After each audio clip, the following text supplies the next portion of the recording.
Hi, everyone. Welcome. We are going to give it a couple more minutes to let folks trickle in. So we'll be on standby here. Hola, bienvenidos a todos. Vamos a dar un par de minutos más para darle tiempo a las personas a que se unan a la reunión.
Welcome for folks who just joined the room. We're going to give it just 1 or 2 more minutes to let folks trickle in here, but I'm glad that you're here and we'll get started soon.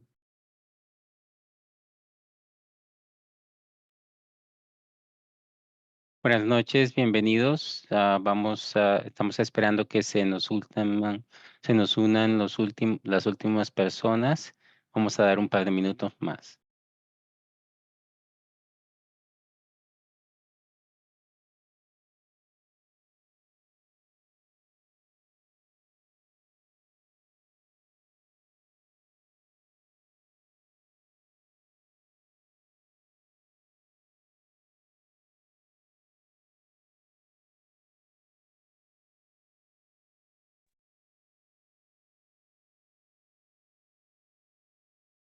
All right, let's get started. Sherry, do you mind moving to the next screen and then Francisco, handing it over to you? Muy bien, vamos a dar inicio. Por favor, Sherry, ¿te molesta pasar a la próxima diapositiva? Y si Francisco, puedes hacer un anuncio. Welcome, everyone. As all meetings organized by Dottie, the interpretation is offered as in an effort to maximize participation from the community. If you haven't gotten a chance to use this feature before, you look at the bottom right of your screen, click on the interpretation icon, the globe, and select the language of your choice. Bienvenidos a todos y como todas las reuniones que organiza Dottie, se ofrece interpretación al español para poder, si no ha tenido la oportunidad de aprovechar este servicio anteriormente, por favor, vea la parte inferior derecha de su pantalla y seleccione el icono de interpretación y luego escoge el idioma de su preferencia. Muchas gracias. Thank you, Chris. Thanks, Francisco. All right. Well, welcome everybody. For those of you who have not met me, my name is Chris Callanan. I'm a community engagement specialist here with the Department of Transportation and Infrastructure. And you're at the February 1st, 2024 West Area Community Advisory Group meeting.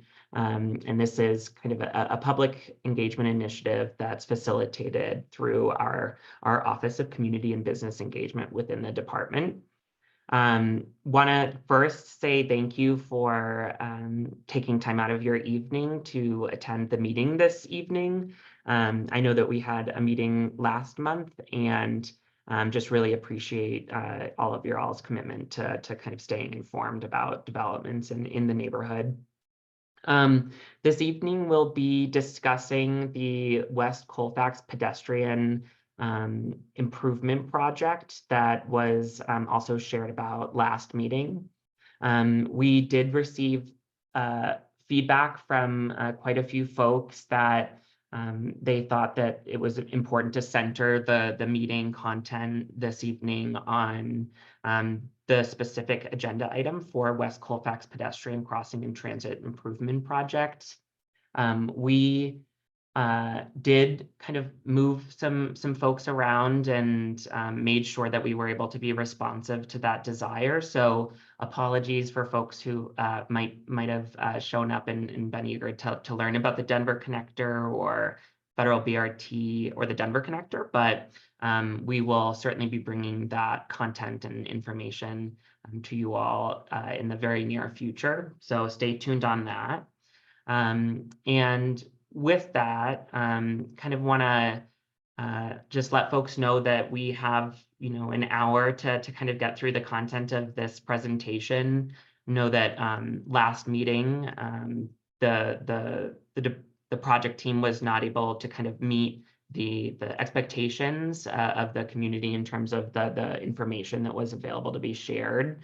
So I also want to just let folks know that there's going to be some news shared in this meeting, and just want to make sure that we're all kind of abiding by principles of community, and that we're kind of letting everyone get their time to speak and ask questions.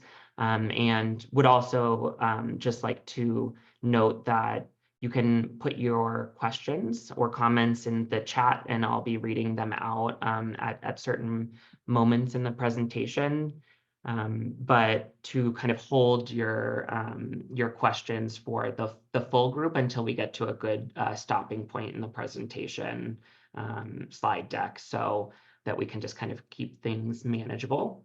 So moving forward, I'm going to hand it off to Rolando Malgoza to introduce himself and the project team here on the West Colfax project.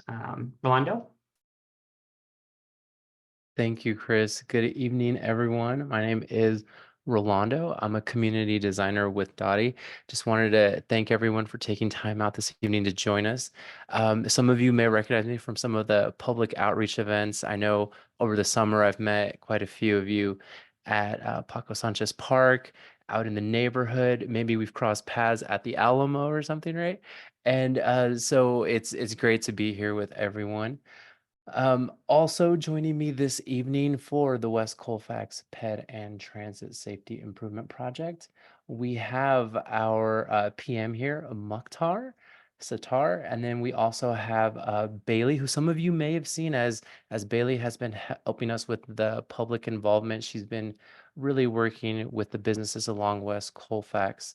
And then also we have our director here from the Project Delivery Administration at our Dottie group. So Matt McLaughlin is here with us. Next slide, please. Okay, and Chris, I wanted to hand it over to Bailey at this point, right? Okay, so with that, I'll be back with you guys in a few minutes, but in the meantime, we have lots of information to share with everyone. Like Chris said, I wanted to take just a quick second to apologize for the last meeting that we had. One of our goals, one of my goals too, is to make sure that we foster our positive relationships with all of you, and we fell short of that at the last meeting. We definitely missed the mark on timeliness of the expectations of the information that you would be getting. But I will say also that know that came from a place of this entire project team working months to try to make sure that we had answers. And then I know that the community has been involved with this project. We were hearing up to 6 years, and I know that from our Dottie staff, when you go back to the very initial stages, they've been on that journey too. So I just wanted to apologize for that, and hope that that you still feel welcome providing us with your input moving forward. But I'll be back in a few minutes. But in the meantime, Bailey, I'm going to hand it over to you. Thank you, Rolando. Hi, everyone. My name is Bailey Arison. I am actually with the construction crews that will be handling these great improvements coming to your guys' neighborhood. I actually used to attend the West Colfax meetings with the 8th Avenue project over the Platte River. Some of you may remember those days. So I'm happy to be back attending these meetings. Thank you for having me, everyone. So again, my name is Bailey. I am with the construction team, and our two major goals on this project, we're going to be focused on pedestrian safety improvements as well as transit reliability improvements. So our first goal relating to that pedestrian safety is creating better crossings along West Colfax Avenue between Sheridan Boulevard and Irving Street. So that's our project limits on either side of those along West Colfax. And then our second goal here is to improve the speed and reliability of those transit services that do utilize West Colfax and all of those multimodal transit riders. So you can see the map down there. Obviously, our main goal along this entire project will be implementing safety and creating a safer West Colfax Avenue for the whole community at large. Next slide. I won't spend too much time going over background. I know that as community members who utilize West Colfax Avenue consistently, you guys are aware of the current conditions out there. So West Colfax a while ago, as Rolando alluded to, was identified as part of one of those high injury corridors along within the city, I guess you can say. But so as a part of that high injury network that was identified in the Vision Zero action plan, which is Denver's plan aimed at reducing traffic deaths or serious injuries to zero by 2030. So they developed this network showing the high injury areas, and West Colfax was identified as one of those that had a high percentage of serious injuries within the city. So looking at improving safety for all of those people throughout West Colfax, pedestrian safety improvements were developed by the city that we will be implementing. And those improvements are designed to do a few basic things. So one, traffic calming, reducing those speeds of motorists along West Colfax. In addition to that, we want to reduce conflicts between pedestrians and vehicles out there. As you know, that West Colfax is a high traffic area, both pedestrian, multimodal, and motorists. So we want to take care of all of the aspects of the roadway while we're out there. One way to do that for pedestrians especially is to shorten the crossing distance between pedestrians. So instead of crossing, 6 lanes of live traffic, we're going to be giving them options of crossing 2 at a time with a median in the middle as a kind of a resting area. And then in addition to that, we will be creating additional areas to cross West Colfax, additional to where there's a few out there now just at the signalized intersections. We're instituting a lot more during this project. A part of those safety improvements will be improving visibility for pedestrians and bicyclists, making sure that the motorists see them out there. And then while we're out there, we're also able to improve the transit reliability, working along with RTD there, so reducing delay for those travelers. You can go next slide. So I'm going to get down to kind of the nitty gritty details. I pulled these straight from the project plan, so we have a lot of information to give you tonight. So between those 20 blocks of construction, we will be working at all 19 intersections, and we will be instituting new pedestrian ramps and crossings at each of them. They are on various north and south corners of the intersection, so we will get down to the details later. A part of those pedestrian ramps will be adding ADA compliant ramps. So I just want to make sure that that is a part of the conversation as well, which really helps with all of those ADA compliance throughout the corridor, which I've been out there with our construction crews, and it's definitely hard to navigate out there for those folks. So a part of the pedestrian improvements, we will have 8 new median installations. And then at each of these median installations, we will have 2 new crossing areas in the middle of those. You can see it on the rendering there. which allows the person to wait for a safer crossing halfway through crossing West Colfax instead of having to commit and go for the whole thing at once. When we're instituting these medians, Dottie and our teams did work and made the plan so that it can accommodate future signals at Vrain and Lowell specifically. So there are no signals there now, but there could be in the future.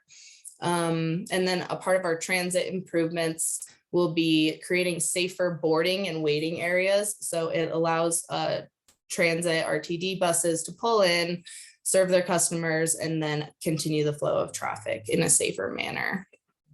In addition, we will be widening some sidewalks where it's pretty narrow right now, just keeping it safer for all pedestrians out there. Next slide.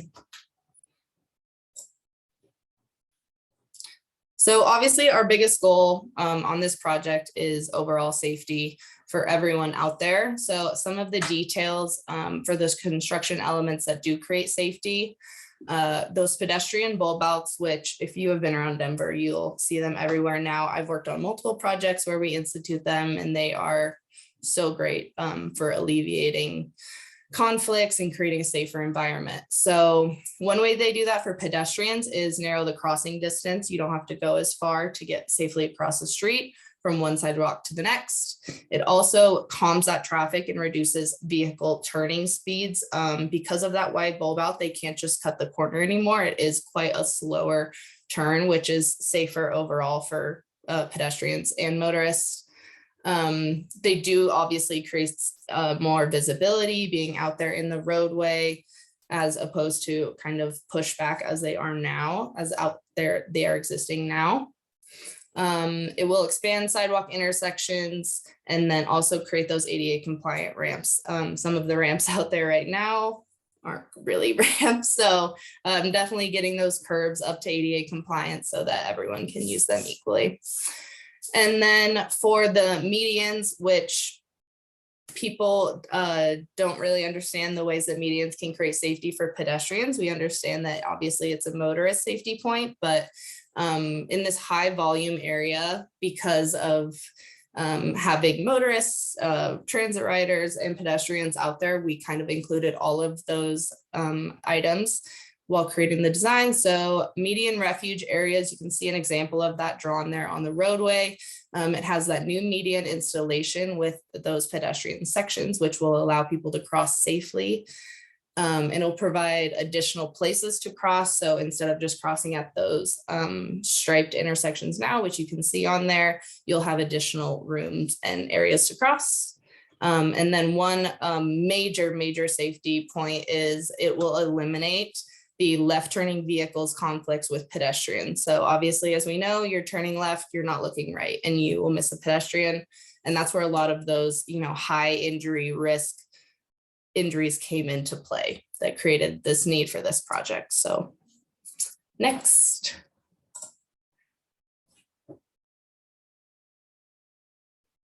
And this just kind of goes over those transit benefits. So we will obviously be improving overall transit reliability throughout the roadway. One way we're doing that is creating a bus bulb outs, not just pedestrian bulb outs, but bus bulb outs that safely allow buses, RTD buses, Denver buses to pull in, have people get off in a safe area, board in a new safe area, we are creating new boarding area pads. And it's really just a much safer, quicker, cleaner, reliable transit. And then we are also working along with RTD. We're working closely with them, just kind of consolidating and making sure where we're putting the bus stops work for not only them, the community at large, as well as the construction plan. So kind of just overall transit improvements there.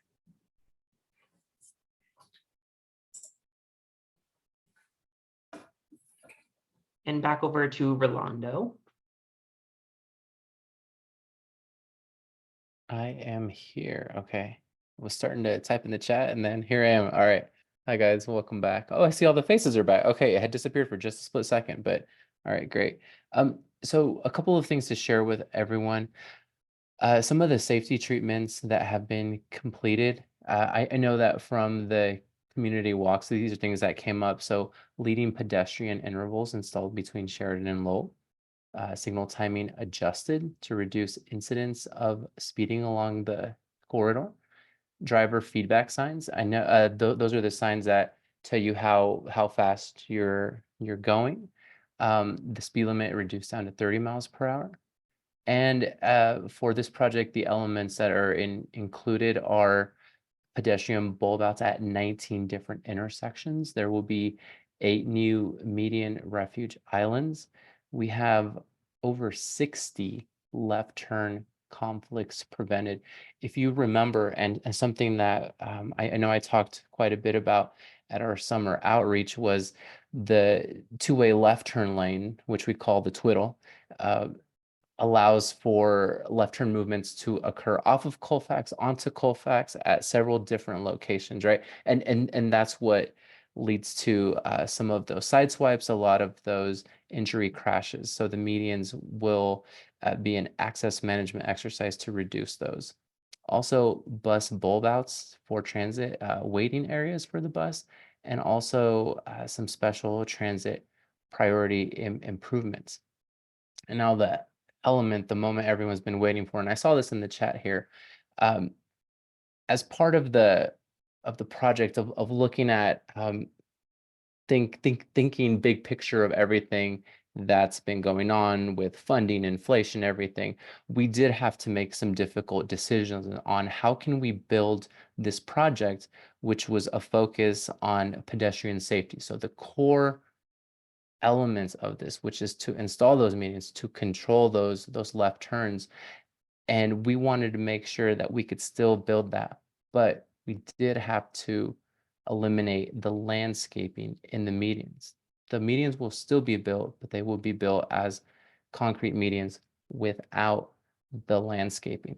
Now, from the initial outreach that we've, or some of the conversations that we've had, I do want to make it clear that I know there is landscaping on either side, near Sheridan, on one side, and then also on the east side. So there's no new landscaping going in. There was some fear that maybe the landscaping that's existing there would be taken out, but on those far ends, that's staying in there. But the new medians will not have any new landscaping. And I know that there are probably lots of questions. I see them popping up in the chat here, but Chris, if it's okay with you, maybe we can keep going through this so that everyone could modify some of their questions if they have any questions after we hear Matt talk on to let us know about what that journey was like and our to try to find the funding and the efforts that were done there so that everyone has an understanding of what that was. That sounds like a good plan. Yeah. Okay, so Matt, I'm going to hand it over to you. Yeah, thanks, Rolando. Hopefully you can hear me, right? Yes, we can. Okay, great. Just real quick introduction. My name is Matt McLaughlin. As Rolando had mentioned, I am the director of our transportation implementation team. Long name for basically transportation project delivery. So my team focuses on the design and construction of transportation projects. And this project falls within the purview of my team. So wanted to share first a little bit about our funding sources and what the scope summaries associated with those funding sources are. We have 3 primary funding sources for this project: Elevate Denver Bond Program, Safer Main Streets, or you may see it abbreviated to SMS, Safer Main Streets grant that's administered by CDOT, as well as 2024 CIP, Capital Improvement Program, city funds. And we'll talk about the inclusion of those funds as sort of a late add, if you will, here in just a moment. Just to break it down a little bit further, what you see on the screen is the bond scope summary. This project is actually comprised of 2 individual bond projects. One is a component of the Colfax corridor improvements. This is the west segment portion. It's worth noting that the Colfax corridor improvements, as it was detailed in the Elevate Denver Bond actually includes portions of East Colfax as well. So there's a number of areas, if you will, included. The overall budget associated with Colfax corridor was then sort of subdivided out between the different segments. And this just, I won't read this language right now. We can certainly revisit this as needed, but it just documents what all was included in the ballot measure, companion ordinance, and then the voter information guide as well. The next element here, for the bond scope summary, West Colfax transit enhancements. This was actually not something that was specifically mentioned in the ballot measure, as it was a add by City Council after the fact. But the definition again is included here so that folks can understand what is intended with these West Colfax transit enhancements. And I think Bailey did a good job about describing some of the benefits that transit enhancements can provide. The next slide shows a little bit about the definition of what is included in our intergovernmental agreement with CDOT for the administration of the Safer Main Streets funds. And a lot of text on the screen, but at a high level, what it basically says is that we will construct medians, pedestrian bulb outs between Sheridan and Irving, with some delineation related to where it applies in each area. But basically this speaks to the conditions upon which we received the grant funding and what the requirements to receive that funding, what the project must include. So moving forward to the next slide, that's a little bit of the definition now by status update for the project. Bid results were received in August of 2023. The low bid came in approximately $6 million over our available budget. At that time, we engaged our Department of Finance, and the Department of Finance worked with the rest of Dottie and the city itself, and established a $3 million funding allocation out of the 2024 CIP funding. So that CIP funding went into effect on January 1st. So that's a great add, the $3 million of city funds towards the project. However, And Matt, can you clarify what CIP is? Yeah, CIP is the Capital Improvement Program. It is basically city funds that are essentially allocated to specific projects. In some cases, it's further delineated down to maintenance level projects as well. And so yeah, it's basically city funds, and on an annual basis, projects are, I'll say, brought forth as candidates towards allocation of those available CIP funds. And then a large group of folks are involved in further vetting those, seeing what are our priorities, and making a determination, including City Council, about where those funds will ultimately be allocated. So at that point, we basically were faced with two choices. We could either reject the bids, kind of go back to square one, or we could essentially move forward with the project and take the approach of continuing to seek funds to meet our delta. We chose to move forward with the project. We are currently under contract, as Bailey mentioned, for the full amount of as Bailey mentioned, we're under contract. We went under contract for the full amount. The notice to proceed, which is really the direction to the contractor to move forward, was issued on January 2nd. We really spent time preceding that, but also after the fact, we have spent a significant amount of time attempting to fund the full landscape median to cover what amounted to a $1.8 million delta. So some of the things you'll see on the next slide in just a moment, what we're able to do and what we're not able to do, but we were able to cut a little further into that gap. You saw 6 million, you see 3 million. When we basically addressed what we could address, and largely that includes contingency, which is sort of an opportunity for us to provide additional funding for a project in the event that unforeseen conditions present themselves. We reduced that contingency. We found a few other administrative opportunities for us to reduce costs on the project, but we still were left with a $1.8 million delta.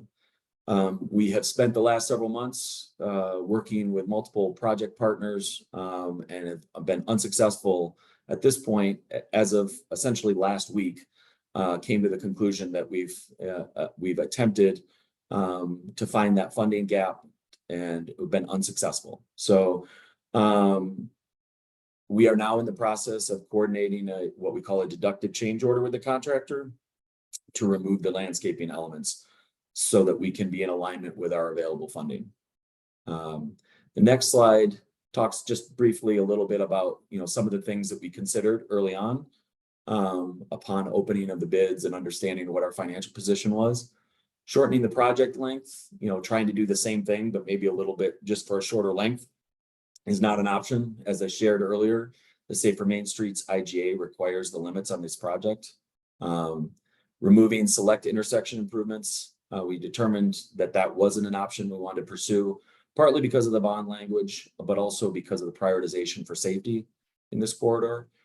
Removing select medians, again, no, due to the Safer Main Streets IGA requirement, and again, the prioritization for safety for the reasons that Bailey outlined earlier. Reducing the contingency, I touched on that briefly here. Yes, we've reduced that from what our standard is for our projects down to a lesser amount there. There's certainly a risk element that we're carrying forward with this project associated with that. Try as we might to identify everything we can, whether it's underground utilities or soil conditions that we don't anticipate. Inevitably, we do find those on certain projects, and so we try to carry a contingency to cover things of that nature. And so we've stepped down a little bit from what our standard is there to be able to fund the project that we can. And that left us really in a place, again, after those changes were considered, where we had to reduce and remove the median landscaping. Yeah, I think I'll stop there. I know there's a lot more information to share about along the length of the corridor, but I know this is a topic that folks want to discuss. So I'll ask Chris and Rolando, would you like to continue with what you have in the slide deck at this point, or do you want to pause and address these questions? I think it's a good time to pause and just address some of the questions in the chat. And for folks who might have questions that are kind of simmering in their minds, feel free to either type them out as we're answering or raise your hand using the Zoom functionality, and we'll get to those. I think we'll start with the chat first, since there's quite a few that came up as the content was being presented. So I always like to read the chats for folks who might have a visual impairment in listening to the YouTube video afterwards. So just want to kind of get through those. So the first one is from Irene, just saying, great news. Thanks for taking the community's feedback and changing the agenda to address the elephant in the room first and foremost. Yes, thank you also for making your kind of needs known. And I'm really glad that in this circumstance, we were able to respond in a way that was met those needs. Irene's next comment is, the median does not look like what was promised and does not do anything for our safety. Does anyone from the project team want to kind of address the safety elements of medians? I'll just point back to Bailey's comments earlier. Certainly folks can I'm going to interrupt the engineer in the room, but I get it. You guys think that those things help, but from a pedestrian perspective and somebody who crosses that street on a daily basis, I don't think they do anything. We have a large sculpture that is over by the Irving side that has been hit multiple times on Colfax. So, and that is with an above grade, really nice median, like the one we want more of. And so if you're going to put in a small block, that's going to do nothing. So just disregard. And then Chris, I can give a little bit more detail just about medians in general. It's not so much about what like the median itself looks like. It's about eliminating that center turn lane. I get that center turn lanes are nice for access and everything, but just safety wise, they are not ideal in the least. It's a little too much freedom for the motorist, and then pedestrians mixing into that is just never a safe plan. So it's really about eliminating those potential conflicts between the motorist and the pedestrian more than it is, that curb creating a safe boundary. I appreciate that. And I think we like, eliminating some left turns, but I think that having trees and having the greenery that was promised us should be a key element for the plan and will help with safety. Thanks, Erin. Next comment is, where are the trees and the landscaping, and do you feel like that's been addressed, Irene? Yeah, okay. And then Kathy, your next comment is, how wide are the median refuges going to be? And Mukhtar responded that the crossing medians are going to be 8 by 8 feet in dimensions. Kathy's follow-up question is, what areas along Colfax will have left turns eliminated? And I do think that, Mike, you provided those drawings, and later in the presentation, we do have roll plots along the corridor where we will be able to kind of get into the nitty-gritty details, if I'm responding correctly. Is that correct, Bailey? Yep, we have renderings that will show where we're turning, eliminating the turns by just installing those medians. But percentage wise, we are leaving more turns open than we are closing, just for the numbers people in the room. Okay. Thanks, Bailey. Next question is from Dan. What are the measures to give the buses priority in the project?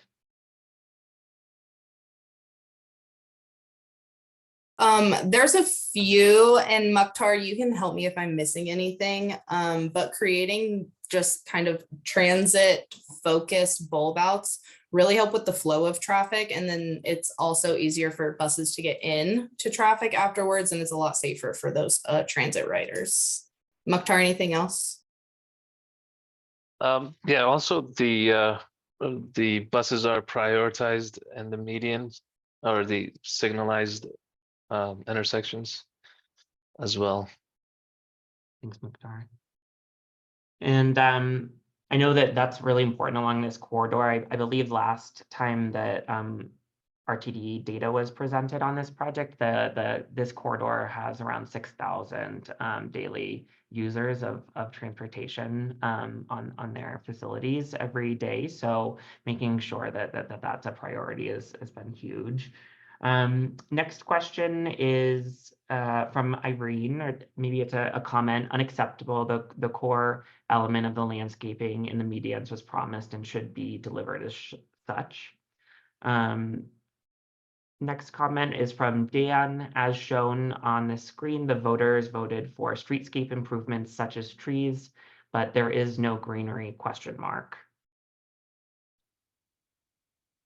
Yeah, we've had internal conversations about that, and what I'll say is that the bond team has suggested that, the language there is certainly open to interpretation a little bit, but the scope itself covers more than just the West Colfax area, unfortunately. And so, we've asked that same question, and the interpretation that we've been told is that it is not a hard commitment to some of those features. It is a listing of, I'll say, things that we tried to incorporate and at this point are unable to. So, well, I mean, actually, what seems, if I might, Matt, what seems to have happened is that it's great that you guys went out and got, I don't know, 6.8 million from CDOT for safer main streets, but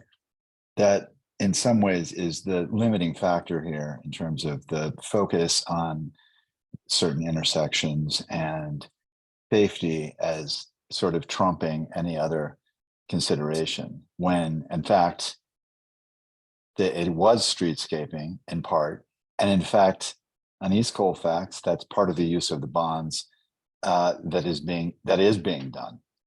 They are using really 19 of those 20 million are being used for streetscape improvements and other things that per this language. So I guess I would definitely take exception to the idea here that that can be so easily dismissed, given that that was what was promised. And I want to also say that it's not just that it was promised, but it was promised and delivered in part at the behest and at the by the bids on Colfax, including West Colfax, CBID, et cetera, who organized and the voters for this to pass this $20 million amount. So and that was not some random thing. It was after years actually of planning and envisioning a future for West Colfax, which absolutely included greenery. So the fact that there's no greenery here is, I don't think I can emphasize enough how elemental it is. Well, and I'm not saying safety to many of your points that have been made, many of the points that have been made tonight. I mean, safety is very important, but to take that out really is it fundamentally changes part of the purpose, part of the reason that the bond voters voted, the voters voted for this and passed, and that was what was authorized. So I guess I feel like there's potential, and that's a problem. And I also think that there's, well, anyway, I'll stop at that. Thanks, Dan. And I do want to kind of pause here because I know that we're kind of getting into some follow-up questions and want to kind of pull folks because we do have the roll plots for the project along with kind of an updated construction schedule. So I definitely want to make sure that we have time to address everyone's questions and just want to gauge if folks want to keep things moving forward so that we can get to those roll plots, or if we should keep on kind of going through the chat and addressing questions now. And feel free to chime in.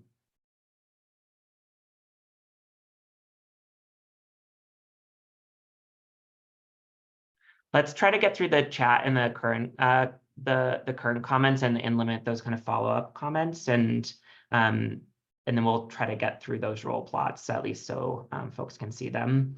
All right, so next comment is from Heidi. It's what specific plans call for hardscaping and ask for more concrete on Colfax. What specific plans call for I don't know that we have plans that call for concrete. Like, I mean, I would suggest that this isn't this as obvious. This is what we put into the bid set with the intent of installing this.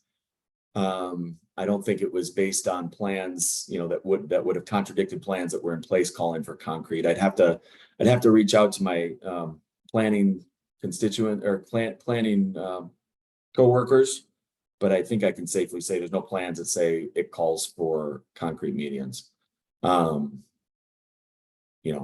Medians in general, I'm sure that's probably covered, but I don't know. I can't say with certainty one way or another what the plans call for in terms of how the treatment within the median is. I'd have to find that out. Okay. So then why do we have concrete?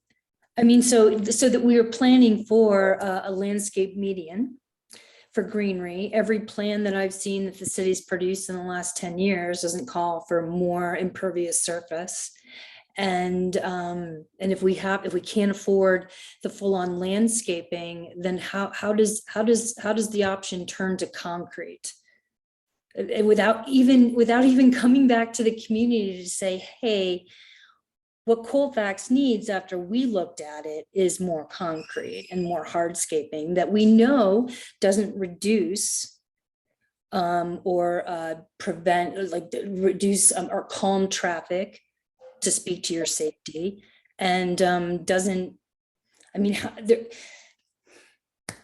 I need to know how we got to concrete. Yeah, we certainly did our best to engage a number of partners to get to a place where we could put, if not the entirety of what was put out to bid, some hybrid version, whether that was in a reduced version or whether it was in a build what we can now with a a better setup for future installation. The challenge is How is that, when we cover things with concrete, the chances of going back through and digging a hole for a tree are like 0.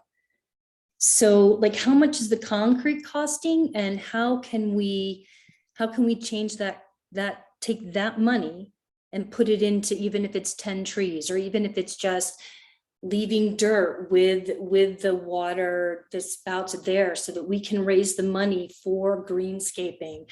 For more concrete is going to destroy the intent and the spirit of this project, and further make it unsafe for us to be crossing, and further discourage people from even going on Colfax. We don't go on Colfax as it is. So I don't know how we got to concrete, and it's very upsetting and it's extremely disturbing. And I'm going to need a better answer than that. And we've been waiting. Yeah, We've been waiting for a long time for answers. And every time we come to Dottie tells us that they don't have any information, but Dottie did have information. So I need to know how we got to concrete. So one of the requirements for a landscaped median is to have it elevated for the safety of the maintenance workers. So what you may have seen in either renderings or even the plan set that was put out to bid is essentially these higher median sections that include things that we refer to the term splash blocks. Those concrete elements are, like I said, they're a requirement from our parks department, who is going to be maintaining these for the safety of their maintenance workers, and those come at a pretty significant cost. So simply elevating it without, no matter what we did at the top of that, if you will, we were estimating in the between $600,000 and $800,000 cost estimate, money that we were unable to find, in our efforts to fund our delta. There's also the irrigation systems that come in. That was bid. Again, it was bid by the contractor because we had hopes to be able to install that. So we have a line of sight on what those costs are as well. So to put the irrigation in, as well as the medians, to kind of bring them up. You also need, in order to put any to put any landscaping in there, it has to be elevated also for the purposes of the growth and the health of the actual landscaping, due to the salt spray, due to the, I'll just say the soil itself, to give it the media to grow within. So basically we needed to what everybody wants. We needed to lift it up for those safety and for the health of the landscaping. And those costs were unfortunately finances that we couldn't come up with. So we were left with, if we can't put anything in the ground, I should say at street level, that is landscaping, because it doesn't meet those other criteria. That's how we got to that point. It doesn't explain how it's covered with concrete though. I could add additional information to the concrete cover. The original landscape also in the medians includes the concrete median cover, and that's where we got the pricing for concrete median. So the line item, I guess, existed, is if that's what you're referring to, where we got the concrete median idea from. The original plans do include 50 feet sections of concrete cover medians. And that's how we came to concrete cover. And I want to make sure that, just out of respect for folks' time, that we're kind of getting some other questions answered. So I know that it's probably not a satisfying answer, Heidi, but just want to make sure folks have some good access. So I am going to kind of skip a few questions just to make sure everyone gets to ask a question who's asked one or has their hand raised. So the next one that I see is from Evelyn and Jeff. Hi, Evelyn and Jeff. When was the decision to walk back the design made relative to the notice to proceed? Question mark. When was the decision to walk back? So because this is a CDOT administered project, one of the critical points for CDOT is that those discussions with the contractor didn't take place in earnest beforehand. We could not negotiate out anything in or out of the contract until after we were under contract. So we needed to move forward with the project to be able to engage the contractor and better understand alternatives and where we saw opportunities, and ultimately whether we were adding, removing, whatever the case may be. So really that conversation to move the contract forward was made so that we could essentially get further into what our options were for the median landscaping. So I would say in the last month or so. Okay. And next comment that I'm seeing from a person who has not had a chance to ask a question yet is from Jerry McAvina. As a business owner along West Colfax, I'm very interested in the construction schedule. Specifically, will West Colfax be torn up from one end to another throughout the full duration of the project? Question mark. I will take this one. Hi, Jerry. As a business member, I would also love to connect with you so that we can get you updated as we work.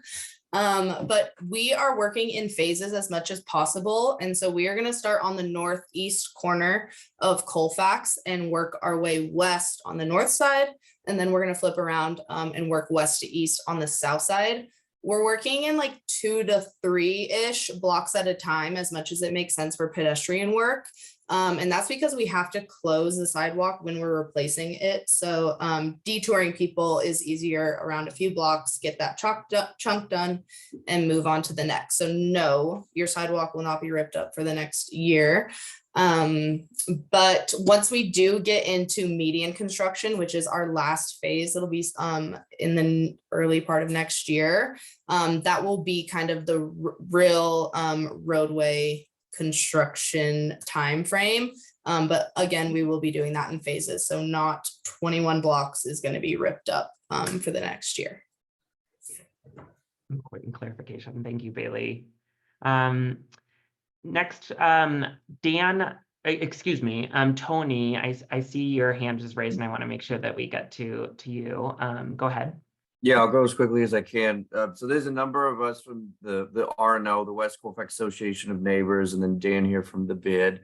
And we all share the same sentiment here that we would certainly love to have the landscaping aspect of this installed in the project. But in its current form, it sounds like it's going to be quite permanent and that there's not going to be any changes that could happen after the fact. So I'm wondering if there's anything that is stopping us or stopping the city from perhaps delaying it and waiting on more funding to come so that we can realize the project in its form that we understood it to be in originally. Matt.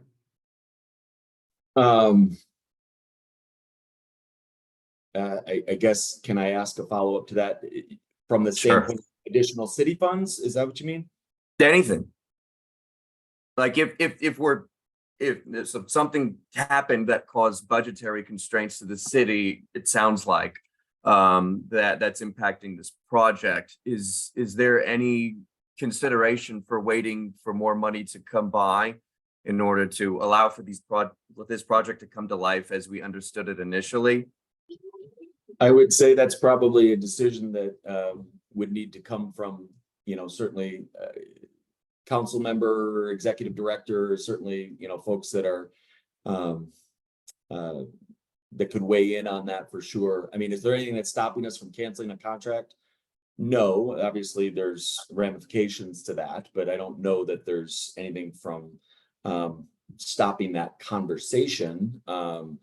I will just say that I know we are in the midst of some pretty challenging budget times right now across the city.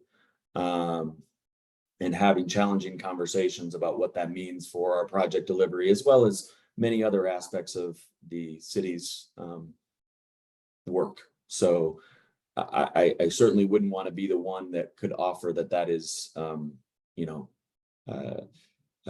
any sort of certainty where that would land. That would, I think it's a conversation that, I would welcome taking place, but it's not really for me to answer that, quite frankly. But it's possible.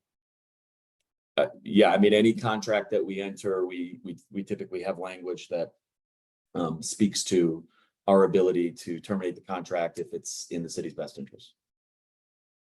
Thank you. All And right. can I just real quick, just say, Tony, thank you for asking that question. And that I think that is the only avenue forward. So I, with as intended, as promised, honestly. And so I would definitely encourage further conversations on our end and with the councilwoman. So that's all I want to say about that. Thanks, Dan. Thank you. And we do have quite a few other questions that haven't been able to be addressed. I know that we're coming up on time, and I want to make sure that we get responses to folks who haven't had certain questions answered. So I'm wondering, what I would propose is that we hand it over to Bailey to kind of talk through how to get in contact with the construction team through the process of construction, and then taking the questions that are in the chat that have not been answered and getting folks some written responses in a follow-up email to the group in the coming week or so. If that sounds all right, let's move forward with that. And Bailey, we'll just skip through those. Yeah.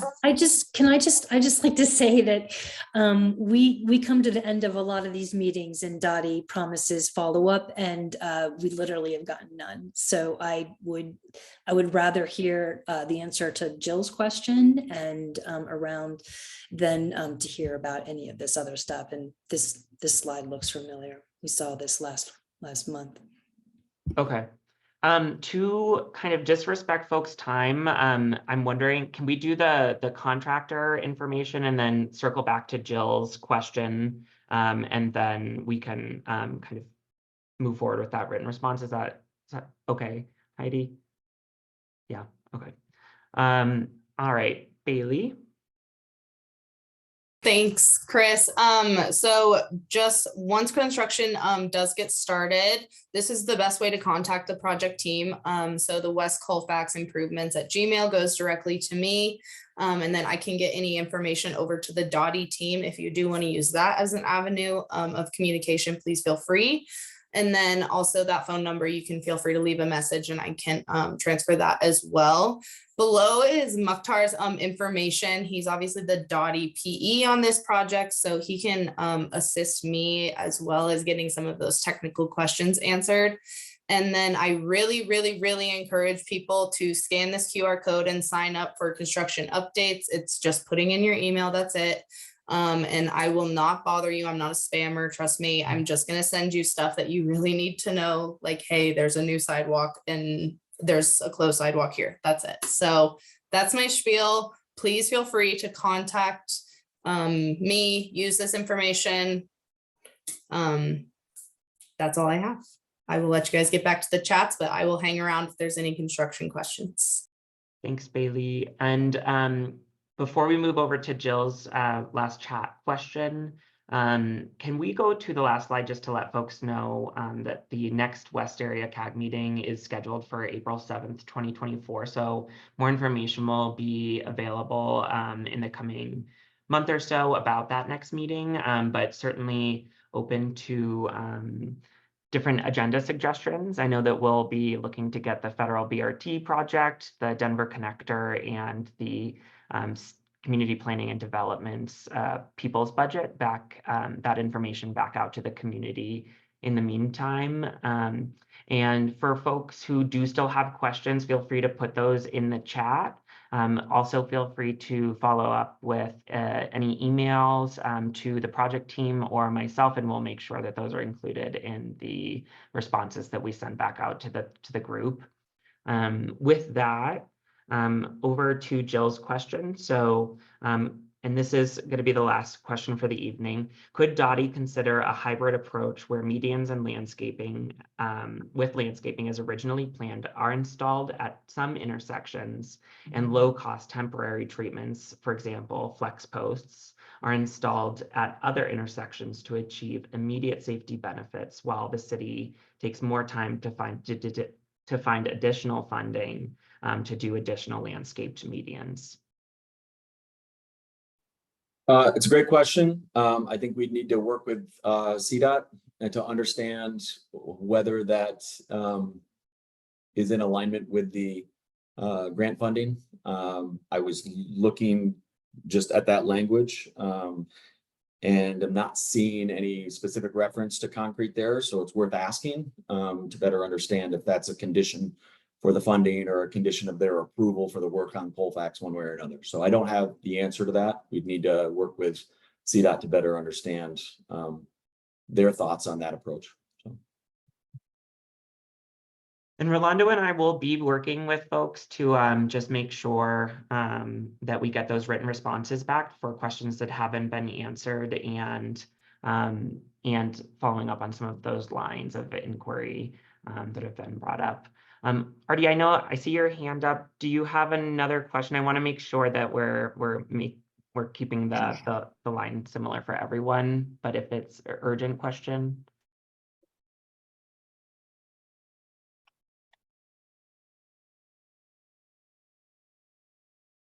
Okay. Hi, sorry. There you are. Yeah, so my question, it kind of goes along line with the previous question or the inquiry about some immediate things that needed to be done, particularly, and it's something that I've been kind of talking about since the beginning, that I brought up in the initial planning meetings about the lack of safety on my block particularly, which is between Perry and Osceola, and how it is inadequately draining there and causing a freeze thaw that gets splashed back onto the sidewalk, and it's essentially an ice rink there, and I have to salt it like with 5 or 6 times a day, and even temporarily putting the flex cones or actually have barricades to block that and allow for the planning that's eventually going to take it there. And concerning is the bulb outs. Are the bulb outs something that's still going to happen? Are you talking on the west side or the north side? So it's on the south side of the street of Colfax, but the bulb outs are on the on Osceola and Colfax, and so they were supposed to allow for parking. Is that something that's still going to in play, or did that go away as well? Parking will still be permitted. Definitely. It'll still be permitted. And then I can actually get our crews to take a look at that area in the meantime. So maybe we can alleviate that ice rink right away. That's something as we move. So urgently. And so there's that. And then, I want to know what happened to the money. Did that get siphoned over to support the migrants and stuff like that? I mean, essentially all the budget and everything was there, and now all of a sudden it's not there. So that's very concerning. And what happened to that money? And then also the city, the voters approved for the city sidewalk improvements to happen. Is that something that's going to happen on at the same time? yes, the sidewalk improvements are happening concurrently with this work. Excellent. Yeah, if there's a way that I could put my street like as a priority to get done, just because of how unsafe it is, to get done as a priority in front of the other ones. Not to say that the other businesses aren't important, but just for the safety reasons, if that would be excellent to get that done, and to allow the drainage to be mitigated. Yeah, we'll definitely, I'll get crews out there to see what we can do about the drainage and definitely get some temporary mitigation in. Okay, excellent. So Phasing wise, we can't just come over, do yours and leave just because it takes a bunch of layers of construction, but no, I temporarily, understand. we can definitely just- work with you, figure I something just out. want to make that as a priority because of the safety issues and that, you know, we've had at least a dozen people falling on there and some of them even slide into the streets and stuff like that and almost get hit by vehicles. So I just wanted to make you guys aware of that if you haven't been brought up to par on that. And then it's just, you know, it's kind of, you know, I would like to get that lane that's directly on the curb to be set back away from the curb. So people are safe, sorry. And Okay. then, yeah, kind of disappointing because we were looking forward to all the greenery to be put up, you know, beautifying Colfax, and it's not going to be beautifying it. We're just going to be stuck with, you know, concrete. So my question is on that. So they tried this and put in a median down Leedsdale in the city of Denver, and it's something they just put curbs up and they didn't actually penetrate into the street to make a proper curb so that it's strong. And that thing failed within a year of it being installed.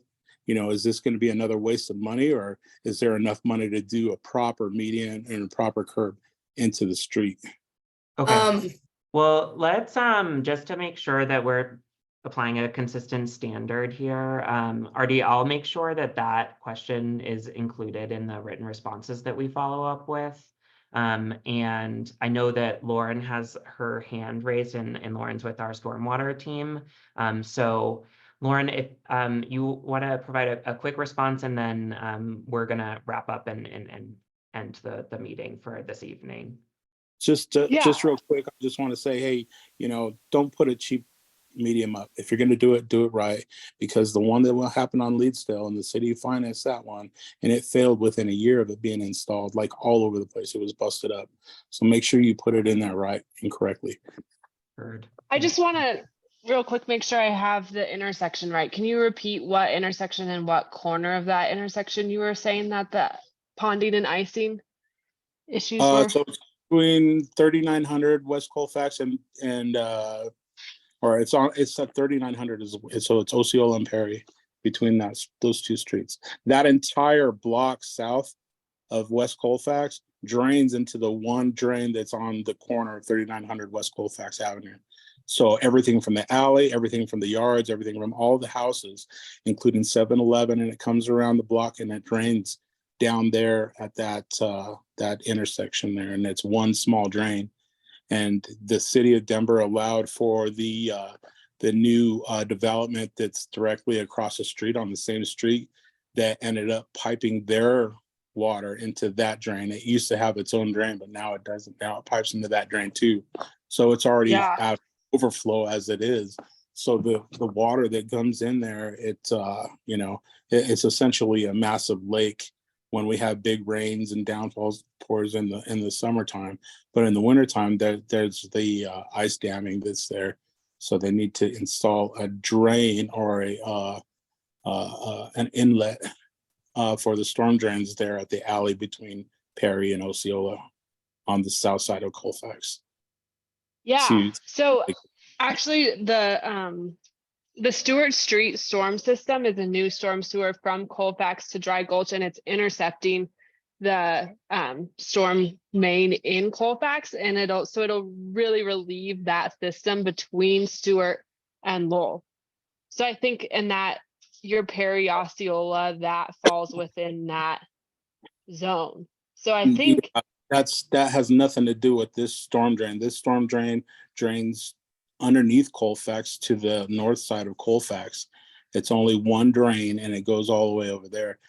All of you can't change the grade of all of the flow of the water. All of the flow towards Colfax from the entire block. Yeah, let's take this offline to Ellen's suggestion. And one big update, Bailey, that Bailey needs to share is coming right now, and then we're gonna wrap up the meeting. I did just want to let you guys know that if you do live on the West Colfax area, you will start getting project mailers in the mail this week, and then crews will be on site beginning Monday to start work. Thanks, Bailey. So please sign up for those construction updates so we can let you know where and when we're working. And thanks everybody for your time this evening. I know that it takes a lot of time and energy to kind of show up and make your voices heard and get your questions answered. So definitely appreciate you all, everybody on this call, and just want to say that we'll be back in contact with some information and responses to those questions. And yes, thanks Evelyn too. The next CAG meeting will be April 4th, not April 7th. Apologies for that typo. April 7th is a Sunday and April 4th is our normal Thursday evening meeting time. So with that, I hope everyone has a wonderful rest of your evening, and just appreciate you all, and please reach out if you need anything. Bye, everyone. Thank you, everyone.